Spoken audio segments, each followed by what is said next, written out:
Alors, au Cameroun, au pays des lions indomptables, indomptable, ça dépend. En tout cas, M. Biya a dompté les lions du Cameroun, ça c'est clair, c'est évident. C'est lui le vrai lion. M. Paul Biya, d'après les prévisions, d'après les déclarations provisoires, a été déclaré vainqueur avec plus de 53% de voix. Ok, M. Paul Biya serait président de la République au Cameroun, encore une fois. Que beaucoup de personnes ne veulent pas entendre ça. On ne veut pas de M. Biya, mais bon, est-ce que ça change la réalité?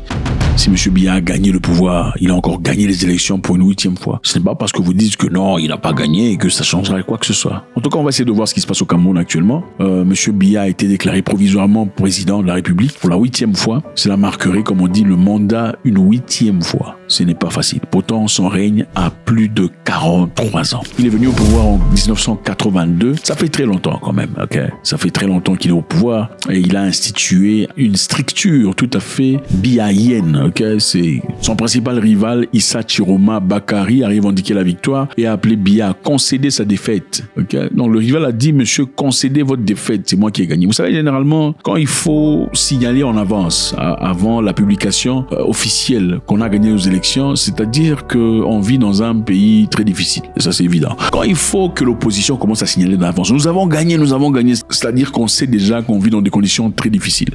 Monsieur Issa Chiroma Bakari a lui-même travaillé avec Monsieur Biya. Dans le passé, il était ministre. Ils ont travaillé ensemble jusqu'au moment où il a décidé qu'il était temps pour lui de poursuivre son élément à l'individuel. Il est devenu opposant du président Biya. Alors, on va essayer de comprendre un tout petit peu ce qui se passe au Cameroun. Et pour ça, je pense qu'il est important de rentrer dans le temps. Le Cameroun est un pays très intéressant ici. C'est un pays qui regorge beaucoup de choses. Les forêts, les savanes, les animaux, la culture. Le Cameroun est un pays assez riche sur beaucoup de plans d'ailleurs. Sur le plan langage, je pense qu'il y a plus de 250 différentes langues au Cameroun. C'est une richesse énorme. En effet, le Cameroun a été fondé par les Allemands, il faut le dire comme ça, après 1884 à Berlin, après leur discussion, ce sont les Allemands qui ont établi le Cameroun. Mais en 1916, après la Première Guerre mondiale, les Allemands, après être défaits par les Américains et les Anglais, ont vu leur protectorat pris par les autres forces, c'est-à-dire la France a pris une grande partie du Cameroun et l'Angleterre a pris une autre partie, c'est-à-dire 2 régions du Cameroun qu'ils ont contrôlées en 1916. Et la partie contrôlée par la France a été devenue carrément une partie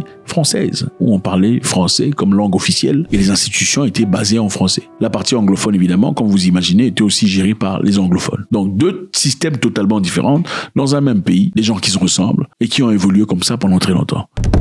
En 1960, la partie francophone acquiert son indépendance. Alors ils vivent comme ça pendant un temps et ensuite se décident de se mettre ensemble. Okay? On va essayer de se mettre ensemble, se réunir et former une famille. Et c'est comme ça qu'il devient un seul pays. Mais avec le temps, malheureusement, les anglophones pensent que les francophones prennent soin d'eux-mêmes. Okay? C'est-à-dire les institutions sont en français, le pouvoir est entre les mains des francophones, les établissements sont construits dans l'espace francophone, pendant que les anglophones se sont négligés et délaissés à eux-mêmes, dans la pauvreté et la misère. Alors cette frustration grandit et engendre beaucoup d'histoires plutôt négatives.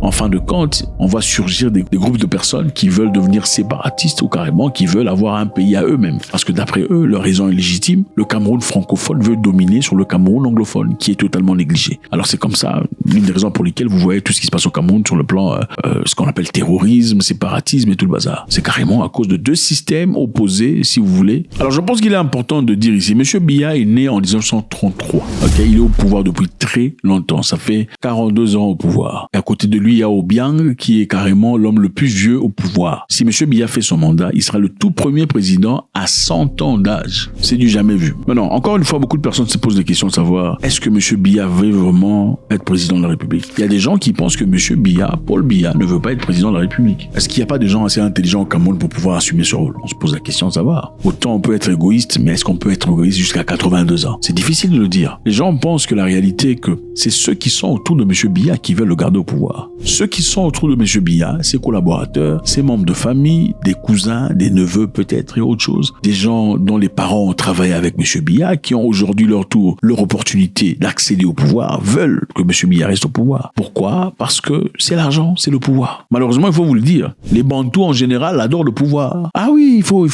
permettez-moi. Vous savez, les gens sont très différents. Il faut traiter les gens selon ce qu'ils sont. C'est ça la vérité. Les stéréotypes sont simplement basés sur des faits vrais. Ah oui, quand on dit cette population là-bas est très impolie en général, est-ce qu'on parle de tout le monde? Absolument pas. Ce stéréotype est basé sur quelque chose de vrai. Quand on dit ces gens là-bas sont violents, ok, on sait que les Zoulous, ça rigole pas. Vous badinez pas avec un Zoulou, s'il sort son histoire, c'est pour t'achever.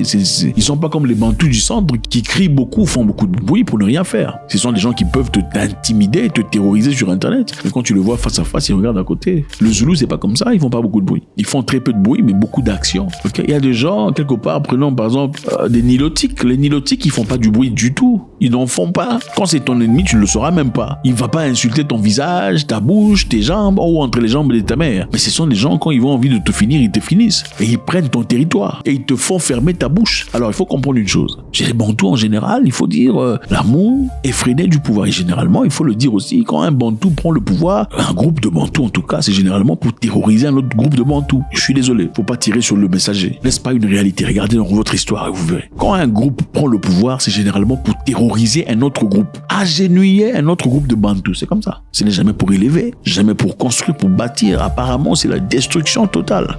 Ceux qui profitent du pouvoir de M. Biya sont des gens qui se connaissent. Ce sont des gens qui veulent garder leurs mains autour de ce gâteau, donc ils ne veulent pas laisser partir à 92 ans. Pourquoi? Parce qu'ils ont peur que si jamais il laissait le pouvoir passer à une autre main, c'est-à-dire à un autre Bantou, lui aussi fera de même. Il ne voudra pas lâcher le pouvoir. Donc ils sont conscients, ou même inconsciemment, qu'ils ne sont pas honnêtes. C'est-à-dire, s'il y a des élections, ça ne sera pas honnête. Parce que si on te passe le pouvoir, tu voudras nous humilier, nous assujettir, nous persécuter. Alors préférons nous-mêmes garder ce pouvoir pour contrôler la situation. Donc, pensez-vous que M. Biya est celui qui veut rester au pouvoir? Ou bien il y a des gens autour de lui qui manifestement veulent garder le pouvoir? Écoutez, ici on dit des vérités qui dérangent, mais on les dit quand même. Il y a une vidéo de la fille de M. Biya, je pense qu'elle s'appelle Brenda, qui a carrément dit qu'elle ne voulait pas que les gens votent son père.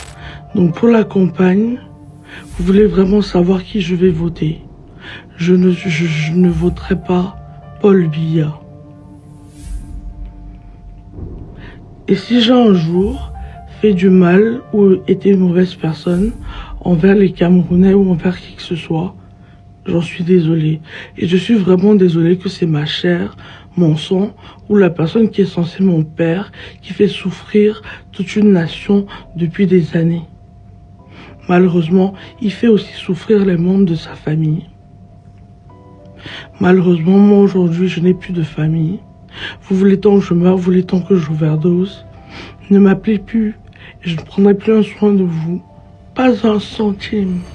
Et dès que je peux, je prends mes clics et mes claques et je déménage. Elle a dit qu'elle se retirait de ce fait parce qu'elle en est devenue victime elle-même. Parce que tu en as profité sur le plan financier toute ta vie. Les avantages que beaucoup de personnes n'ont jamais eu, tu les as eus. C'est pas aujourd'hui que tu vas crier au mea culpa. Bah, écoutez, quelque part aussi, elle n'avait pas besoin de le faire. Elle était sous aucune obligation de dire, voilà, les amis, il faut pas voter mon père. C'est vrai, on l'a accusé de difficultés, de déséquilibre mental et tout le bazar pour la discréditer. Mais on sent qu'il y a une pression vraie et réelle. Deuxièmement, l'opposant de M. Biya, est-il vraiment opposant pour de vrai? Parce que c'est une personne qui a travaillé avec M. Biya. Il a été ministre lui-même de Biya. Il a profité des ressources que M. Biya a présentées. Qu'est-ce qui s'était vraiment passé? Quand est-ce qu'il est devenu opposant? Est-il vraiment devenu opposant parce qu'il veut le bien des Camerounais? Ou bien, en fin de compte, il a réalisé que l'accès qui lui permettait d'avoir ces ressources auprès de M. Biya a été fermé? Dans ce cas, pourquoi ne pas devenir opposant? Ou bien peut-être qu'il veut un peu plus de ce gâteau juteux qu'il a goûté. Ce sont des possibilités qu'on ne peut pas exclure. Il faut te focaliser sur ton pays. Il n'y a aucun pays, tous ces pays-là m'appartiennent. Tout là. Les pays sont des concepts européens qui ont été imposés aux Africains. Donc la réalité ici, on en parlera comme on veut. Alors, qu'est-ce que vous pensez? Est-ce que vous pensez que M. Biya veut rester au pouvoir? En tout cas, les prédictions disent que M. Biya est président à 53%. Ce n'est pas encore officiel, pendant que M. Chiroma est à 35%. La partie de Chiroma a évidemment rejeté ce fait, disant que ce sont des mensonges, ce sont des histoires inventées de toutes pièces pour préparer la population civile sur le plan mental et émotionnel. Des rapports suggèrent aussi que M. Biya aurait proposé à Chiroma le poste de Premier ministre, pour apaiser les tensions post-électorales.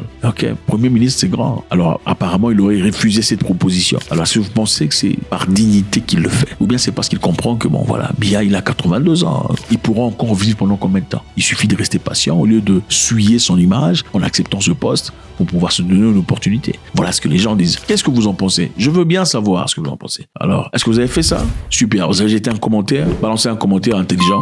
C'est toujours l'objectif de se construire mutuellement. Il y a peut-être des choses que j'ai laissées, que j'ai pas signalées, et que vous savez peut-être mieux que nous. Faites-nous savoir. God bless.